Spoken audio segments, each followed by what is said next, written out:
Onyx Philippines ang kanilang super fam strategy kung paano nila itataya ang ating series. We're heading on inside the game. At gusto ko ding balikan yung mga pinag-uusapan ng ating mga panelists. Knowing na parang mahihirapan daw dito ang Onyx kasi tila ba super agresibo ng lineup na meron dito ang Liquid. Sobrang taas ng poke damage, even JP has it. Tapos yung Lunox pa nila on the mid lane, guaranteed din yung mabilis na ikot considering na kahit saan sa mapa ay pwedeng puntahan ng maaga ng Team Liquid Philippines. And if you're asking for damage, even their XP lane can provide the damage that they need. So for Team Liquid, meron, sabihin man natin na kailangan nilang pangmadalian yung lineup, pero may time limit din kasi yung lineup nila eh. Dahil sa Moscow na outing. Kumbaga, may pang late game pa rin talaga dito kasi si Kelra. So if everything goes wrong para sa kanila sa early game, meron pa rin silang marksman to save them on the late game. But then again, nandiyan din si Sanji using this Lunox na parang ang taas na nga ng contestation rate when it comes to this hero sa pagpasok natin sa playoffs. Tila ba alam na ng mga teams na, okay, since naka-double fighter tayo, kuha na tayo ng masakit sa mid lane. Kumuha tayo ng kahit pa paano mag-compensate doon sa kawalan ng damage kapag nagka-fighter gold lane. And yun yung kailangan din pag-ingatan ng Onyx Philippines kapag naka-snowball din yung Lunox, pag bumilis yung mga items para dito kay Sanji, mahihirapan din silang sumabay. Lalo na may may order of brilliance yan para makatakas dun sa engagement ng Onyx. Ang dami niyang kits, no? Pwedeng pantakas, pang-engage. Depende sa trip dito ni Sanji. Pero si Carl TZ, yung trip niya kanina sa Game 1, ang puro ikot papunta sa EXP lane. Pero ngayon, nagparamdam siya dun sa baba. Pero alam din naman niya kasi na si Kelra yung nandun. Pero ang agang dragon wala kay Sanford. Dahil sinisibol na rin kasi yung pagong for Team Liquid Philippines. Retly para kay Carl. Tapos biglang atrasan na. Wala silang aabutan pero mukhang meron pala dahil nandyan pa rin naman ang Onyx at si Carl TZ pa ang makukuha nilang kapalit. Napakagandang chase down from Onyx Philippines. Pumunta pa si Kelra doon sa kanyang SOT at si King Kong ay kamuntik-muntikan pa. Pero mukhang may ipit yung dalawang sumugo na si Sanford ay tutumba. Ngayon si Sanji pwedeng isunod. Low na rin ang HP. Pero dahil sa nakuha ng Onyx, sila pa yung nakalamang dun sa teamfight. Ganda ng counterplay ng Super Fam. Alam nilang marami lang binuhos na resources ang Team Liquid at sila'y marami pang meron at available. Kaya nag-counterplay, naghabol pa sila and eventually winning that team fight. Medyo na-caught off guard din talaga doon ang Team Liquid. Plus, nagganda rin ang backup ni Kelra.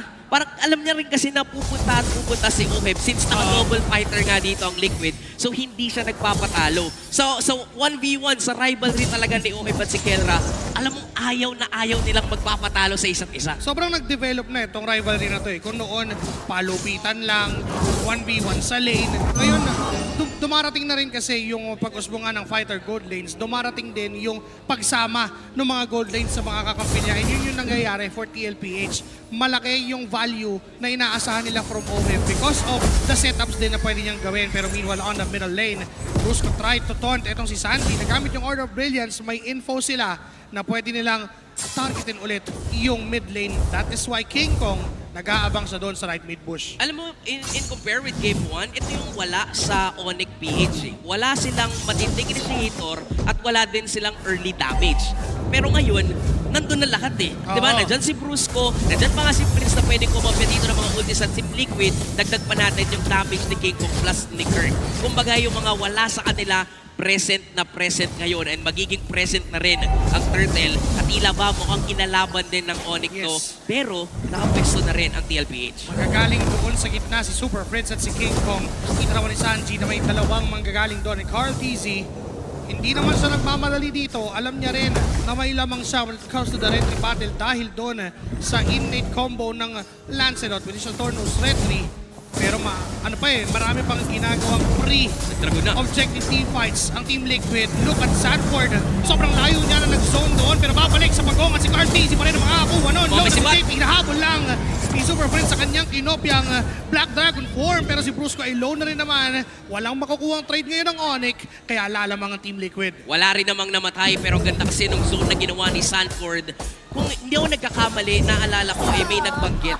Either caster to o talent o idol natin na kung saan pagka daw nag-dragon na si Sanford, kahit wala siyang nakikita, may nakikita yan. Oo, parang nagkakaroon siya ng extra vision sa kanyang dragon. Alam niya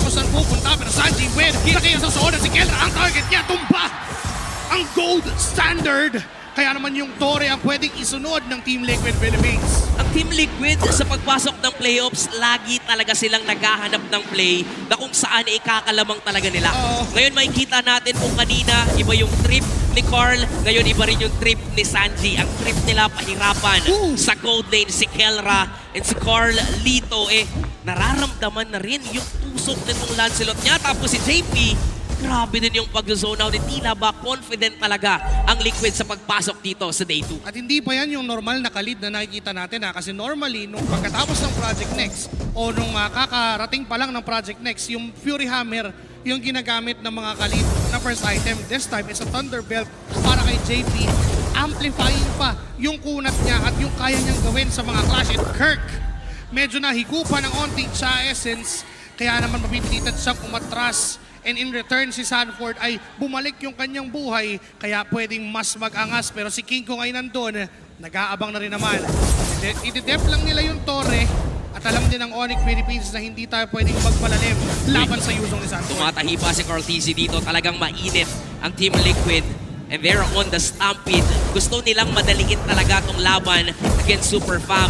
Pero yung kinopya dito ni Super Prince, ultimate ni Sanji. Yung brilliance yung makakopya mo dyan. So kahit pa paano, meron siyang panakas dito tulad doon. Nag-turtle na rin kasi itong si Sanji. Pero merong turtle, kaya naman binubrus ko ngayon ng Liquid ang Onyx. Pero nandito rin yung Udin magagaling kay King Kong. May mountain shock na ginamit para makita ang Team Liquid, pero yung Dragon ay enough na atahan ng mga members ng Onyx Philippines. Directly mula kay Carl, nakuha niya yung turtle. Ngayon susubok ng AOG, Super Prince na naging target kaya si Kirk Naiwan! Double kill for Carl TZ. Yes, buhay si Brusco, pero patay ang dalawang kampe ng Onyx Philippines. Hindi pa sila doon magtatapos. Tatahiin pa ni Carl TZ yung mismong laban na to. Pero nandiyan si Brusco, kaso lang hindi enough. Hindi enough si Brusco para tultukan at pigilan ng The Goat. Hindi rin naman enough yung damage dito, kaso nga lang inabangan doon sa tumamang SOD na broken na nga yung play pero muling inayos ng TLPH. Ibang klase ang Liquid ngayon. Tila ba basang-basa nila ang Super Fam and they're winning every team fights na meron dito. And for Onyx, kung tayo nasa posisyon nila, anong gagawin mo? Kailangan magtiis dito, kailangan mong mapag-item pa itong si Kelra. Up naman na yung kanyang corrosion site, papunta na siya sa Golden Staff and eventually yung DHS, and yun yung pinakailangan nila entering this team fight dahil tatlong makunat ang pwedeng humarap from the side of TLPH. But again, we're looking at TLPH casually winning every single team fight, casually winning every single objective since game number 1. 3 turtles to none compared to Onyx. At ngayon susubukan nilang tumapak ulit sa pedal para madaliin ulit ang mga tagpo. Nag-aagawan na ng mga resources at hindi na pinagpapahinga ng TL ang Onyx. Kasi alam din nila na pag umabot ulit talaga sa late game to, nandyan ulit yung mga scaling heroes ng Onyx PH. This is similar with game number 1 na kung saan may double marksman setup yung Onyx. Double marksman setup pa rin to. Diba? May Yison Shin, may Moskov, kaya minamadali na talaga ng Stampede na meron dito ang Cavalry. Ito na yung Dragon. Ayan na! Susugod ngayon si Sanford na kumpleto ang 7 Dragon Ball para humiling ng isang kahilingan sana, pero tinigil muna ng Team Liquid Philippines ang paghabol. At Wait may lang, conceal play mula sa Onyx kasi Sanford ang gusto nila na pultol na yung Dragon 4 pero makakatakas pa Uy, tumalon! fight play and a Dragon Tail combo. Revitalize! Tapos biglang dumating ang tropa ng Team Liquid Philippines. Not the Dragon! Not Sanford! Ililigtas kasabay ng pagputol ng dalawang buhay. Ngayon isusunod pa si Super Friends, tatlo ng tutumba mula sa Onyx. At mukhang libre na naman ang objective for Team Liquid Philippines. Lord secured para kay Carl TZ as sa Team Liquid Philippines. At grabe yung mismong basa nila sa laro. Tila ba parang pinang-bait out lang nila yung Dragon kasi alam nila na magka-counterplay ang Onyx. Ngayon susubok na naman si Kirk Bigyan. Dito si Ohib. Pero meron na namang naka-ready para suportahan yung kakampi nila. Nandyan si Sanji. Kapag anytime bubugbugin nyo si Ohib, nandito ako para tulungan yung tropa ko. Ganong-ganoon yung ginawa ng Liquid kanina nung gusto nang patayin ng Super Fam si Sanford. bigla na lang may dumating na parang tinawag na backup right from the start. Ngayon, yung tinawag na backup ng Team Liquid Philippines ay yung Lord nagmamarcha sa babang bahagi ng mapa. Pero again, ang target nila yung gitna dahil may outer turret pa. Pero mukhang nagpalit ng plano. Sa baba na lang daw tayo dahil si Carl ay nandun na. Pinindit Sumubok Dragon. na ng damage pero tinawag na muli ang Dragon at nandun pa yung Eye of Offended. Sumubok din ang Team Liquid na pasukin mismo sa basket. Hindi makaalis ang Onyx Philippines. Hindi makaalis doon sa ground control na ginagawa ng Team Liquid at naipit ng naipit hanggang sa tuluyan ng masaktan. And Super Prince na lang ang nag-iisang dedepensa. Ngayon ang TL ay isang laban na lang ang kailangan.